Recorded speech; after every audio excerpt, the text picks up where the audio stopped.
안녕하세요. 원달러 환율이 1300원을 넘어섰습니다. 앞으로 단기적으로는 1350원까지 상승할 거라고 합니다. 게다가 1350원으로 끝나는 게 아니라 1400원, 1500원 그 이상도 갈 수 있을 걸로 보여집니다. 1300원 위로 올라갔던 건 과거에 몇 차례 안 됩니다. 1997년 말 외환위기 당시에 2000원 가까이까지 갔던 거, 그리고 2001년, 2002년쯤에 1300원대, 그리고 이제 2008, 9년쯤에 1300원대 위로 1570원까지 갔었죠. 그리고 최근에 1300원을 찍었습니다. 앞으로 한동안은 1350원까지 혹은 1400원까지 갈 거다라고 이야기하고 있습니다. 어떤 상황인지 이에 대한 얘기를 해볼까 합니다. 미국이 물가를 잡기 위해서 기준금리를 꽤나 가파르게 올릴 생각입니다. 7월 달에 0.75% 자이언트 스텝을 합니다. 그러면 미국의 기준금리가 2.5가 됩니다. 7월 달에. 그리고 남아있는 기준금리 인상 3차례 동안 최소 0.5%씩 올립니다. 그럼 어떻게 됩니까? 미국의 기준금리가 4.0이 된다라고 봐야 됩니다.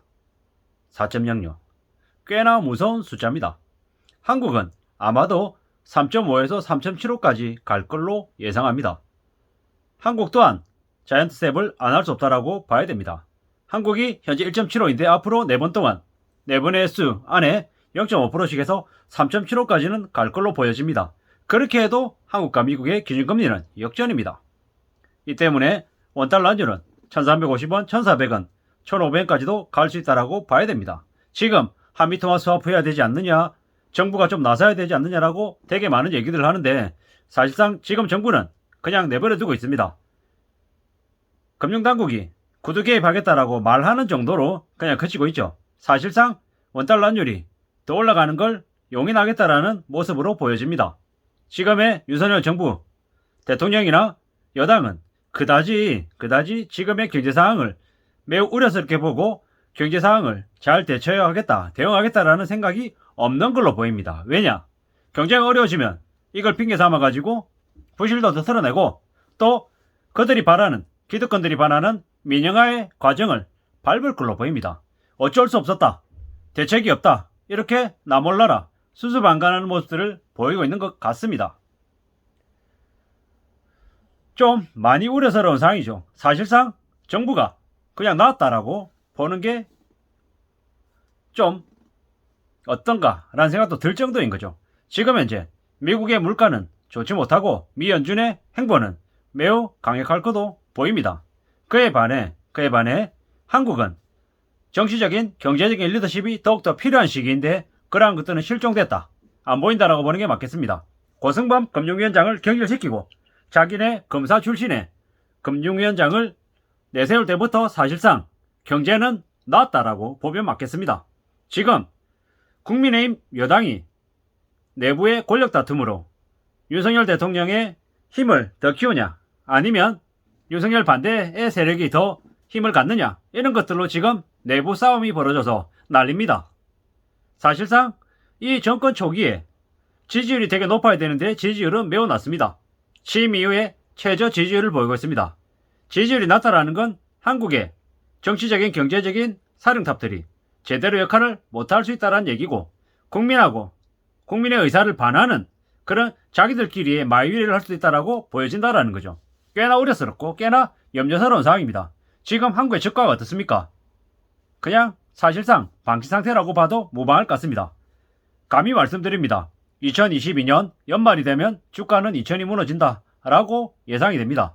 2023년에는 1500도 무너질 거다. 2024년에는 700, 800, 그러니까 1000이 무너지는 세 자릿수 주가 지수도 볼 수 있겠다는 생각도 합니다.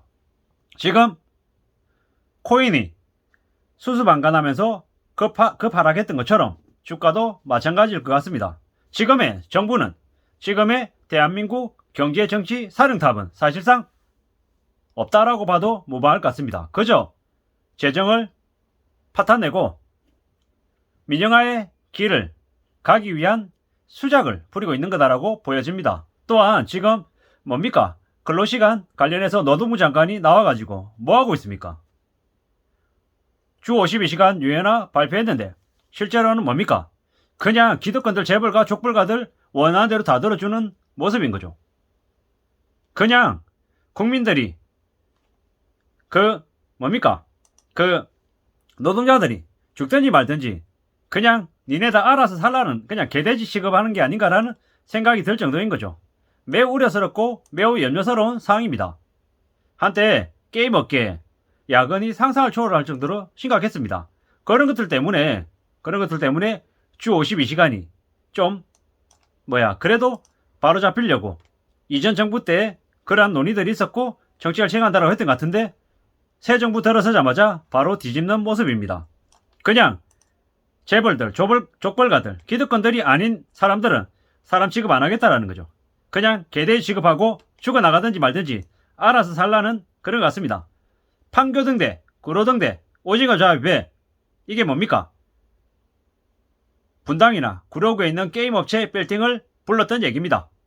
주 52시간이 아니라 그냥 잡아 돌린 거죠. 죽든지 말든지 신경 안 쓰고 그냥 신작 게임 출시하는 속도를 높이느라고 그냥 막장으로 치달았던 게 한국의 노동 상태라는 거죠. 이러한 것들은 그냥 놔버리겠다라는 거죠. 주 52시간 시간제를 유연하게 운영하면서 기업들이 인력 운영을 숨통트이게 하겠다라고 하는데 과연 이게 한국의 경제 상황을 제대로 바로잡아가는 건지 아니면 한국을 수렁으로 떨어뜨리는 결정을 하는 건지 두고 봐야 될 것 같습니다. 지금 대통령이라고 하는 작자가 영화 보러 다니고 빵집 가고 그냥 술 처먹고 돌아다니고 이런 것들이 보이는 것 같아서 매우 우려스럽습니다. 좀 제가 표현이 거칠 수 있고 과할 수 있는데 이렇게 말씀드리는 이유는 뭐냐면 대통령이라고 하는 사람이 한국의 리더인 사람이 최정점에 있는 사람이 정신 부여잡고 정말로 고위직 관료들, 국회의원들, 여든 야든 정부든 정부 관료든 지금 합심해가지고 어떤 식으로든 이 경제 난국을 헤쳐나가게끔 요구하고 지시하고 관리하고 또 주문해야 된다는 말씀을 드리고 싶은 거죠. 지금 꽤나 한국은 어려운 상황에 놓여져 있습니다. 아시아 정시 중에 한국 정시가 제일 쉽게 무너지고 있고 지금 아무런 재원화 이런 것들이 안 되고 있는 상황입니다. 지금 한국을 중국의 노동법하고 비교해가지고 중국은 하루 8시간 44시간이지만 많은 기업들이 996 오전 9시부터 오후 9시까지 일하고 주 6일 근무하는 문화를 유지하고 있다고. 이런 애들하고 경쟁하려면 더 빡세게 일해야 된다라고 주 40시간이 아니라 주 100시간 120시간 얘기하고 있는 게 지금의 분위기입니다.